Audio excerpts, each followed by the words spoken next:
You know, there seems to be a consistent pattern from Megyn Kelly, Tucker Carlson, Candace Owens. And that pattern that I'm seeing amongst them, apart from their wavering thoughts on Israel, is, Candace and Tucker much more so defined. It looks like Kelly is moving in that direction.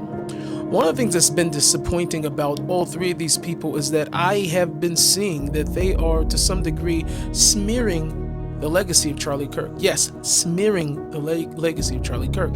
As though it would seem that it would be hard to actually do that, somehow they are managing. The reason why I'm saying that is because if there are messages, if there were conversations that were going on behind the scenes between you guys and with Charlie, why would you ever say that in public?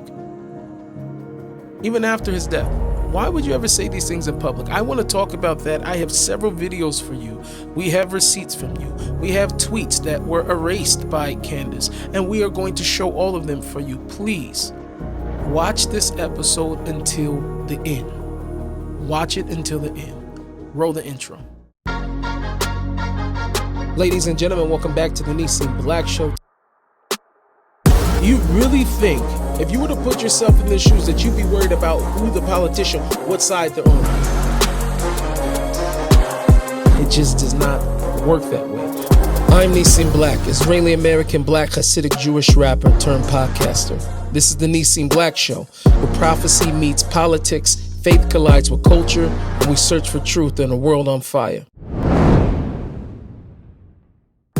Welcome back, ladies and gentlemen, to the Nissim Black Show. My beloveds, my beloveds. You know, there are those people who exist. Most of us have had friends like that, if we were not that person, where, they seem very, very bold in the beginning, but then when they face someone who is of, some level either of importance or they think is a much stronger, a bigger match than them, then they don't show that boldness. But then when it comes to somebody that is, basically defenseless, then all of a sudden that boldness they talk about, it comes out. And that is a form of bullying, right? That's a form of bullying. Like, I will never go back and forth with this person, but with this other person, I'm willing to, go back and forth with. And the reason why I bring that up is because this makes me think of Megyn Kelly. Megyn Kelly interviewed, I think, Ben Shapiro and Tucker Carlson back to back. And from what I was able to see, from the clips that I saw, I cannot watch all of them. I watch more of Ben and Megyn more than I watch Megyn and Tucker. And the reason why is because Tucker and Megyn is very hard for me to watch. It's very hard for me to watch. And the reason why it's hard for me to watch, nothing against them in and of themselves, I just feel that Tucker more so, but Megyn right now is definitely slipped into this place of being very disingenuous. Doesn't feel like she's being genuine. And the reason why I say that is because even when you look at those interviews back to back, what you will notice is that her and Ben had much more back and forth than her and Tucker Carlson. Tucker Carlson was much more easy. She'll bring up some things. I wasn't like she was like totally 100% softball, but it was night and day in terms of what I saw, right? And then even to speak about it afterwards, she is now going on to be defending Tucker more than she has Ben Shapiro's side, even though she says that she's neutral. And even defending Candace, who she says, I never met Candace. I don't even know Candace, right? So this is what I'm saying, disingenuous, and I don't like it. I really don't like it. I want to show you this clip because Megyn Kelly is going to, make some claims about who Charlie Kirk was and what he was about. And I think it's partially true. The other parts of it is that, you just have to realize that at some point you are implying things, right? And then you can't get upset when somebody else implies things, and then you imply things, and then you say, oh, so-and-so never said that. I'm just going to let this clip roll, and then you're going to be able to see what I'm talking about. But ladies and gentlemen, watch this until the end. And I must also tell you, if you are here in Jerusalem, I will be speaking at a memorial that will be taking place here in Israel on the 16th of November at Beit Shmuel Eliyahu Shama Street, number 6 in Jerusalem. And of course, I will be joined by Rob McCoy, the pastor of Charlie Kirk. And it should be an amazing event with the Isaiah Projects and Gideon 300. So I'm looking forward to seeing all of you. Let's get into this first clip. Charlie. I think people who didn't know him may be misunderstanding Charlie. Like Charlie, he was important. He was hugely important to the conservative movement, but he didn't do it by discouraging debate or trying to tell one faction they couldn't or shouldn't say something, or not saber rattling on something that was like a sacred cow of the administration's. He didn't always do it, but he wanted those discussions to happen. I think it depends on who it was, right? Because I think it was Danish D'Souza said that he was messaged immediately after doing a debate with Nick Fuentes, right? To say that, I hope she's not implying by saying this that he would have been all for Tucker bringing on Nick Fuentes, because Danish actually released, I believe he showed his text message. Charlie was not happy that he debated him. He felt horrible that he was even legitimizing him and bringing him on. So, to say that, Charlie was all about a debate, I think it was within reason. But to say that that was just who Charlie was, there were some voices who Charlie felt should not have been heard. Charlie would be upset about the debate that's generally happening between, say, Tucker and Ben Shapiro right now in Israel. He would not like how nasty it's getting. He definitely would not support calls to have Tucker, people to stop watching Tucker. Ben's not asking for him to be deplatformed, but clearly he wants him cut out of polite conservative movement circles. Clearly, but he didn't say that. You understand what I mean? Clearly. He's basically insinuating that is what she meant to say, but there's a reason why that's important. Keep watching. He would not be in favor of that. He knew what Tucker was saying, including about Israel, and continued to invite him to Turning Point events. And so I just wanted to tell this story because I think people are misunderstanding. Like, Charlie was all for really robust discussions of very tough issues, including Israel and beyond. It's just he wouldn't necessarily lead them because he did have donors, and he also was very close with the administration. We have private letter from Charlie Kirk. We have evidence upon evidence. People very close to Charlie Kirk of where he stood about Israel and everything else. These people are just ridiculously trying to hijack who Charlie Kirk was. And they're telling us, they're basically making him look bad, right? Like saying, he was this in the public, but behind everybody's back, he was a completely different guy. That is doing nothing but throwing shade on who Charlie Kirk is and who it was, right? His legacy, nothing of who he was, his legacy, all of those things just being completely squashed by all these people saying that, they're going to be the ones to speak up and tell you who Charlie really was behind the scenes. I'm going to show you Charlie's text messages that he sent me from, for 5 years ago. And I'm going to show you all these other things like that. I don't understand how these people think they're doing a service to Charlie, saying that, he was a polite guy, but behind the scenes, he was really like this and like that. And so I just wanted to say two things. Number one, there was a Turning Point event last July, and many of us were there, and we all saw Charlie. And that was an appearance at which I spent all my time talking about Epstein. It was right after the whole debacle with Pam Bondi promising she's got the file on her desk and she's going to reveal it, and then releasing that 2-page memo saying, there's nothing. There's absolutely nothing to talk about. I don't know what you're referring to with those Fox News hits. They memory hold them. And the FBI got swooped up into it, and it was very controversial. And that is what my appearance was, not a speech. It was a Q&A. And that is what Charlie wanted to talk about. And backstage, he made very clear to me that he wanted to focus in on Pam Bondi and encouraged me to really go for her. Now, see, and that's my thing is like, if we're really friends, and I'm sorry to keep drilling this point, but I'm trying to get, more than anything else, I just genuinely want that all of you are looking at the character of the people, right? All of a sudden, all these things secret. And the only people I'm not really catching that from, that Charlie was some, different person in front of everybody else. And that is the TPUSA people, is Erika Kirk, right? Everybody else on this out fringe who are coming from this other side is, but privately, Charlie told me this, and he told me this behind everybody's back, and this is who he really was. And they're all just painting a picture. No, they're just painting the picture of the person that everybody saw for the last 31 years. I don't know however long he was in the public eye, but I don't understand this, but whatever the Oh, I case. didn't need Charlie's direction because I'd been going for her on my show. So it's not like this was orchestrated. He had been listening to my show and he was basically like, please say all of that right here. And that's fine. I'm like, you're leading the Q&A. Let's do this, which is what happened. So Charlie was not at all averse to seeing Pam Bondi take a hit. He was just too polite to be the one personally to do it himself. So, but he knew that the administration wasn't going to like that, and he was not shy about that. He thought that was an important issue.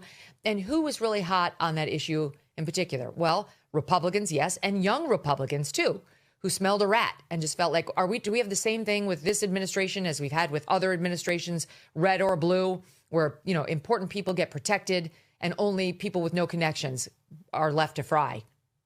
So anyway, that was one example. And the second example also relates partially to Epstein and partially to Israel and involves Tucker.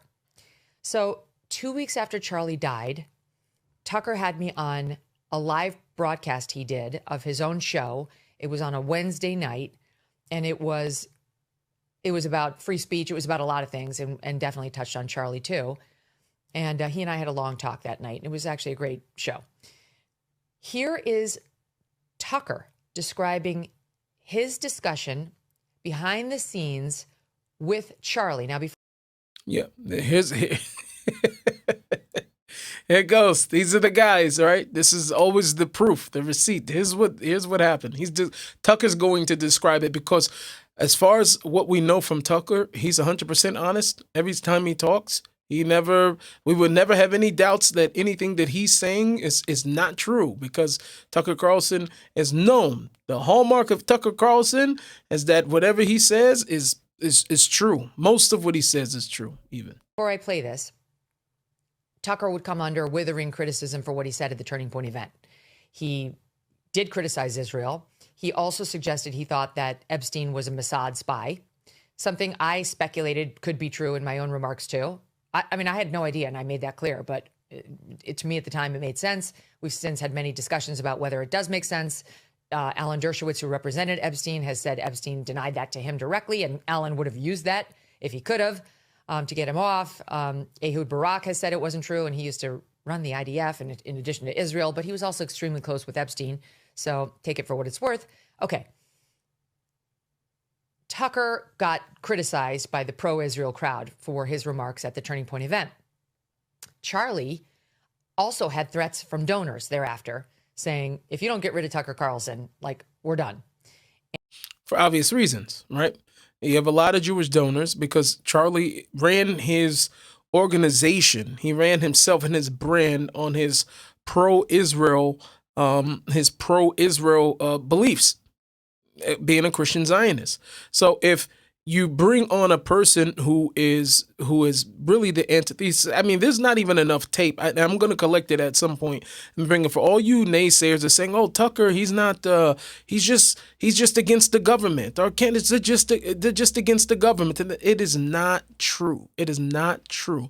And we're going to pull it up, and I'm going to get that for you, and you have my word on that. However, so as a donor, if I have a person coming up there that absolutely is against what it is, the reason why I supported Charlie in the first place, then of course they're going to pull their funding.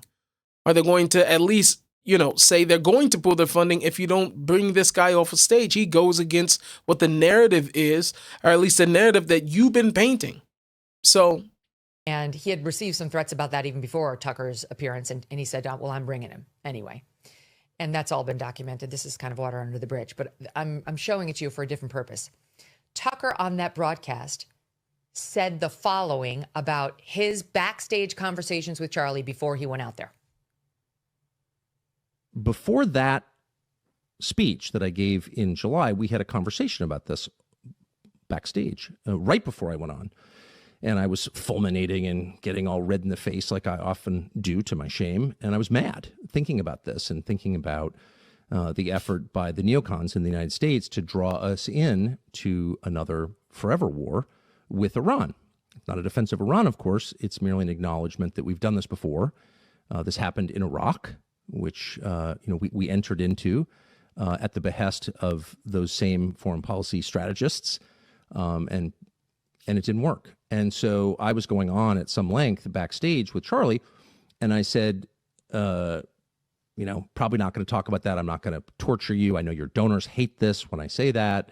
And also Epstein was in the news, and it was clear to me that, Epstein's probably not like a Mossad agent or something, but Epstein clearly had contact with Israeli intelligence and American intelligence and French intelligence, but the only one you're not allowed to talk about is Israeli intelligence.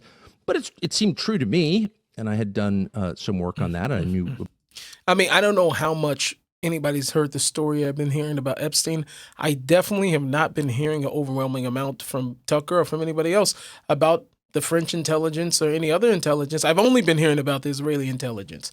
I've only been hearing that he was a Mossad agent. That's all I've been hearing. So he's saying the only one you're not allowed to criticize is Israel, but that's the only one that any of us has all been hearing. If we've been hearing about him, maybe the CIA. CIA, you could probably say that's also been linked to Epstein. But I mean, this is what I'm talking about. This is disingenuous. Disingenuous. A bunch of people pretty close to that story. So I thought that. And I said that to Charlie, and I said, but I'm not going to say that because I don't want to make your donors mad. I know it's just going to be like an endless flurry of text telling you to stop or you're going to lose a bunch of funding. And he looked at me, I'll never forget it, and said, go all the way. Do it. Go all the way. I said, man, a lot of things I can talk about. I don't need to talk about that. And he said, do it. So I did it. And here's the thing, Stu. I was recently going through some old pictures to find one of me and Charlie that I knew we took at that event. And not only did I find pictures of me and Charlie, but I found a video of me, Tucker, and Charlie. And this is going to be great because I want you to pay attention to this video. I'm sorry that we're going for so long, but there's some points that have to be proven here. So I want you to watch this. Speaking backstage right before Tucker went out. Tucker and I were talking. Charlie came over and interrupted for just a second. And you can hear him on this tape, which I've listened to many times. It's very clear on my phone, less clear here probably as we play it. But he says to Tucker, go Max. He interrupts the conversation because he has to say to Tucker something. And what was so important to him to tell Tucker was, go Max. Here it is. Go Max.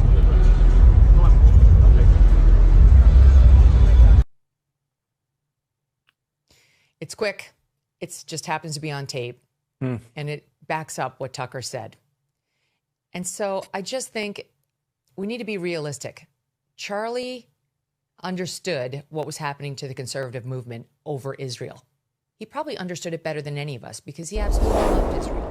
Listen, I'm sorry to stop the show for a second. I just want to let you know that today's episode is brought to you by Market Ding. Look, in today's world, if people can't find you online, then you don't exist. That's where Market Ding comes in. They're a digital marketing and SEO company that used to dominate healthcare, but now they dominate just about everything. Whether you're running a business or a brand or even a podcast like mine, Market Ding knows how to get you found fast. So don't just show up online, grow online. So visit marketding.com today and watch your growth online explode. Okay, back to the show. Okay, so obviously my synopsis. Now, it's very interesting how Tucker says the way that conversation took place. Now, it could have been two conversations, right? Could have been two conversations. Could have been that Tucker was talking to Charlie and Charlie told him that. Or it could have been that Megyn was talking to Tucker and then Charlie came over like we just saw in the video and said, go Max. But did it mean that Charlie was saying to go Max in, go in on Israel, go whatever the case is? Now, a person could say, now listen, well, we all know what Tucker was about. So of course, if Charlie was saying that, then that could be what it means. You know, he knows he was going to talk about Epstein. Now, that was the biggest thing, is that he said that it was about Epstein. What's funny about that is Officer Tatum weighed in on this on Twitter. And interestingly enough, just like he was, everybody else was talking about Epstein at the time because that happened to have been the hot topic. So looking at this tweet that we have now from Officer Tatum, who says that he also had this conversation with Charlie. He was there. Charlie told me something similar at the same event before I went on stage. He told me to go all in on Epstein. He said nothing about Israel. He said to me, are you going to talk about Epstein? And I said, of course I am. And he said, go in, because I cannot. Right? So there goes proof to what Megyn was saying. Charlie was not going to bring it up. And just as I would believe, Charlie didn't bring it up because he was close to administration and he knew that it meant different things when he would say it. Not that he was just polite. Charlie knew how to defend himself when he needed to. Okay, reading on. Mikey McCoy was right next to him when he said this. He said nothing about Israel. He never expressed to me or publicly that he believed Israel was the focal point of the Epstein issue. He, like everyone in the world, wanted to blast the administration and others for not releasing the files. To insinuate that he was telling Tucker to go all in on Israel or go in on Israel is insane. And this is exactly what I'm saying is about not being genuine. And I really honestly feel that there is this push, and I think Megyn, she's at this place right now where she hasn't gone all the way in, but she wants to. But she just needs enough people to start calling her first, anti-Semite first. That's kind of what Candace did. I feel like she played that a little bit. Like she's like, I'm going to say and I'm going to insinuate all these different things. I'm not going to really come out. And then when I get the backlash of the anti-Semitism, then I'll be able to really go out and say, go after it. You know what I mean? And I think that's sort of where Megyn's at right now. I really honestly feel that she's at this place where, she wants to join that other side. She's built a fan base not being on that side, but she's trying to slowly, build a fan base that she can land on the anti-Israel, fan base that she can, slide over via Tucker and Candace and all these other things. So this Candace, who she doesn't know, Megyn has said, I don't even know Candace, right? But all of a sudden, she's like so soft on her, but she has what to say about Ben Shapiro. And the reason why I say that is because I see it in another clip. I'm going to show you. He said that Candace has been claiming Erika Kirk was behind the murder of Charlie, which I had not heard. And I was taken aback because that seems like something I would have heard. It's so crazy. And I have since learned it is not true. Candace has not made that claim.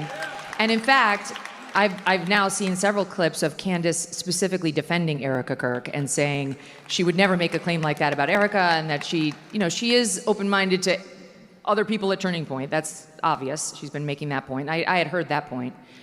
But she's specifically been defending Erika Kirk. And she's been saying she does not think that of Erika. And in fact, if you read her comments, she's under pressure to make comments about Erika. And so far, what I've seen, she hasn't. So thank you for that question. So for me, I did this on my own. Nobody told me to do this, but I was curious, and I don't know if I'm right or not. So if you're willing to leave a comment, please let me know. But I looked up and I wanted to see if Hitler actually ever said the words, "I hate the Jews." I mean, we know that he wrote many things about the Jews, but I don't know if there was anything that ever existed. I looked it up. I was going through all type of stuff. I started obsessing over this because if, I have to say exactly something to insinuate something or to be implying something, I have to exactly say it. I mean, that would apply to everybody, right? So somebody can say Hitler never laid that. Did he ever say that he didn't like Jews, right? When the actions were very, very clear about how he felt about Jews. And the reason why I say that is because just because Candace is playing this, I didn't say Erika. She has insinuated in every single way that Erika Kirk was a part of this. She has even been critical of Erika at points. And if you don't believe me, we have the receipts, ladies and gentlemen. Please. I don't have to tell you that in our fast-paced lives, we rarely stop to just breathe, to reconnect ourselves with Hashem and with our purpose. And that's why I'm really excited to tell you about Kavana, an incredible new app that helps bring mindfulness and Jewish spirituality into everyday life.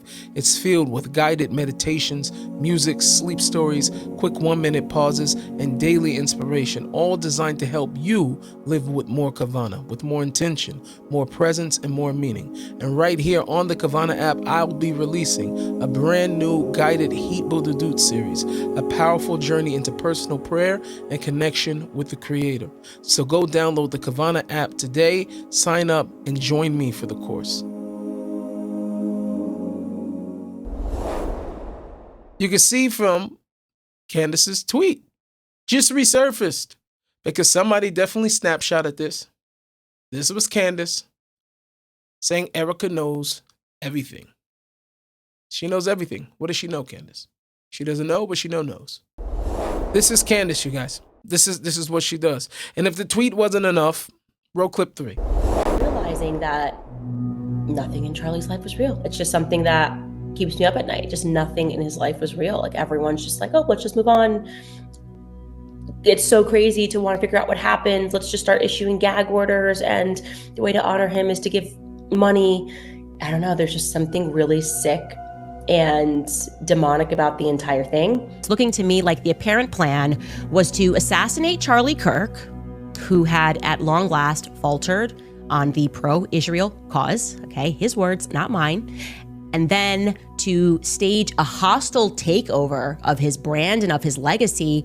Turning Point USA, the conservative grassroots organization co-founded by Kirk, announcing his widow Erika will take over as the group's CEO. There's two things happening here. There's a widow, and then there is the chairman and the CEO, and she has assumed that role, okay? So criticisms pertaining to anything at Turning Point USA that are being directed at Erika are fair. Yeah, I'm putting... It's fair. Any criticism directed towards TPUSA, which that's all Candace's podcast has been about since Charlie had passed away, is criticisms of TPUSA, those named and those unnamed, because she's the chairman. Candace just said right here that any criticisms because of her position could be directed towards her. But Candace didn't say that. She's defending Erika. She didn't say that.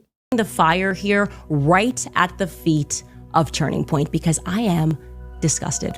I am genuinely disgusted. I am looking around and wondering whether Charlie's entire life was the Truman Show. None of you guys are behaving in the way that you should be behaving. But I'm starting to think that the assassination of Charlie Kirk was something akin to a regicide, right? The assassination of a king to install a new ruler who the king would have never approved of. He left me a blueprint in all of his journals, but more so than that, I was his vault for literally everything. He shared everything with me, his vision, his dreams. In the event of his untimely death, like, you know, in the third notebook, he was like, oh, and if I accidentally get shot on campus, here's what you should do. Call Erika, and then after you call Erika, come find this notebook. And in this notebook, you'll see that I am using adjectives like fantastic and heroic to describe Mikey McCoy. My husband's chief of staff, the amazing Mikey McCoy. Why are you doing that?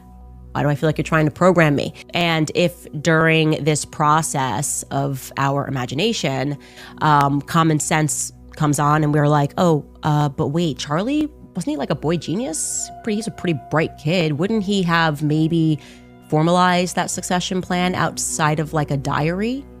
Maybe call one of his many lawyers? Maybe. Up until now, I just want you all to see the fantastic job, as Megyn Kelly pointed out, of Candace defending. She's defending right now Erika Kirk. That's what she's doing. She's defending. Formalize it in a will, because that's what you're supposed to do. If you are thinking about dying and you need to make a plan, you make a will. I'm sure he had a will, but no, he wanted to put it in these notebooks. And then the plan was to guilt us, I think, to try to haunt us with the ghost of Charlie's notebooks that we're never going to be allowed to read, but we're supposed to accept that they most definitely read. But she gets to say things like, I don't know, but I know. She gets to insinuate that she knows things that... Listen, I hope, please share this. Get it out there. Let everybody see the hypocrisy, the and it's hard for me to even say that because I don't want to spread Candace. I'm tired of talking about Candace. But unfortunately, she happens to be in a position to where she absolutely needs to be spoken about. Because if nobody says anything, if they allow that this continues to go on and on and on, so many people are going to be deceived. Good, genuine people who are just completely being caught up in this cult of personality of Candace Owens. Not even looking. The lady doesn't look anywhere genuine in anything that she's saying. Nothing about what she's saying even looks genuine. She laughs and makes jokes as she's talking about the death of Charlie Kirk. She nothing about it is genuine. And she's defending, this is what I'm saying. And Megyn herself really needs to be quiet because she said that I haven't paid attention. I don't know what Candace is saying. This is what she told Ben. All of a sudden, she knows what Candace said and what she didn't. She's been able to go through her whole body of work in a few days since she talked to Ben Shapiro and said that, no, it's not true. Ben made it up and blah, blah, blah, blah, blah. And Candace has only been defending Charlie Kirk. But she just said that she didn't watch Candace. She's got a lot of episodes to catch up on. I don't even think it's impossible for her to catch up on all the episodes that Candace actually did up until this point. Right? To be able to give a definitive answer to that person who asked the question of whether or not Candace was actually blaming Erika Kirk. Impossible. Impossible. But for some reason, she felt the need to defend Candace against what Ben Shapiro said. Ben Shapiro, her friend, the one she does know. Disingenuous. For sure. That's what it feels like. I am told that these people believe the official narrative. Lone shooter. No one else involved, just a crazy guy with too many pronouns in his bio. To have seen the autopsy report, to have seen the different evidence portions that have been collected,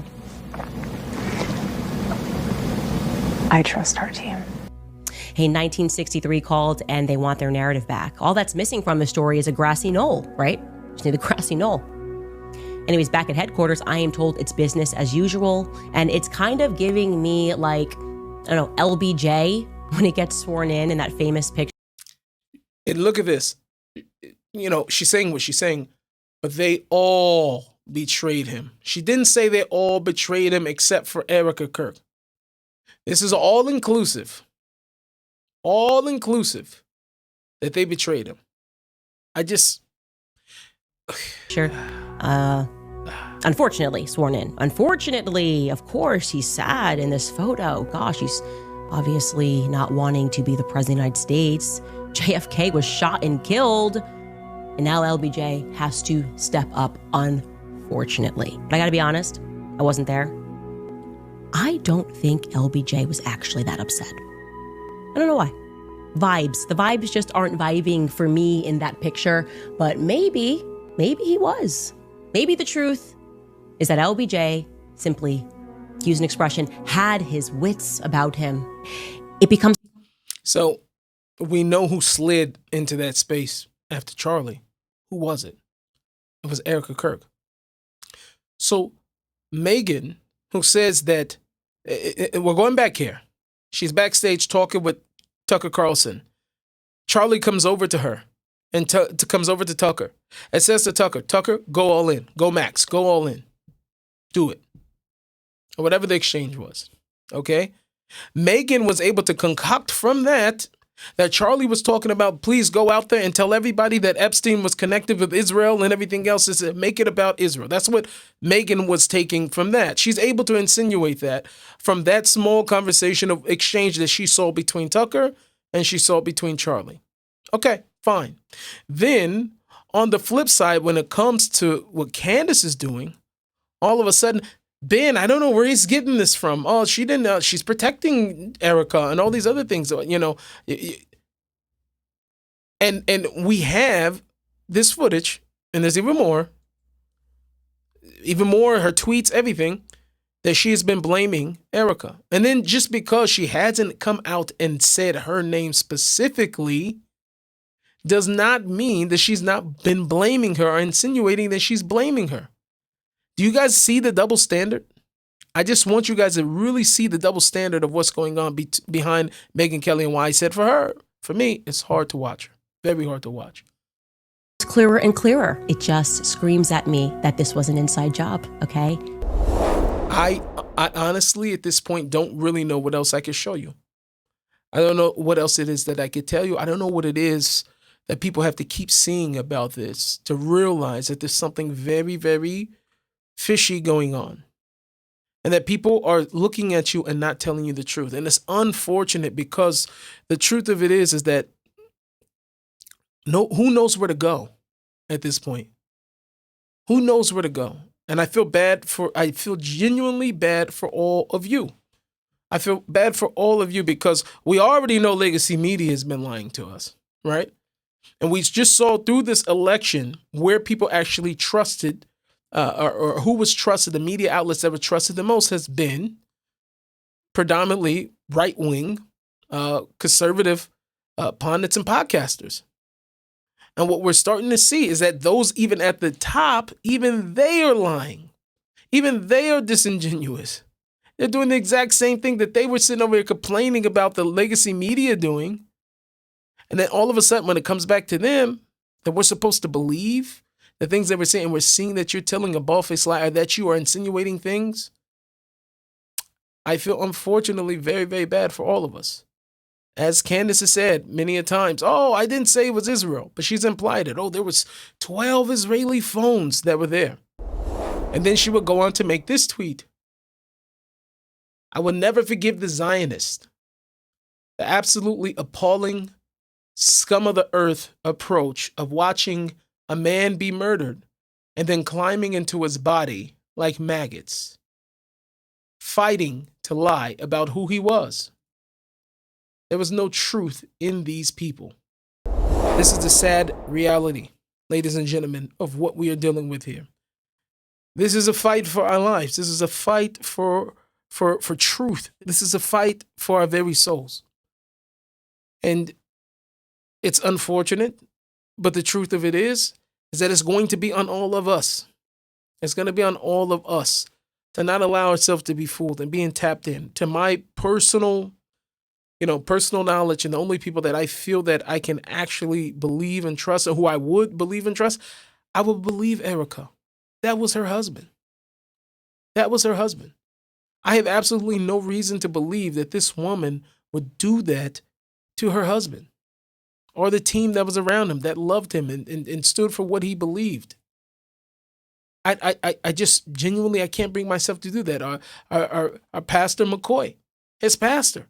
I would believe that his pastor knows much more about him, who he is, than Candace or than Megyn Kelly. So I think it's very, very disingenuous.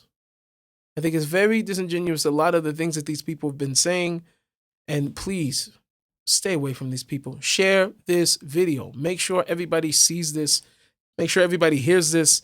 And as we always say here, remember to serve God or to live trying.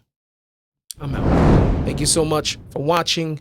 Please, again, make sure you like, subscribe, notification bell.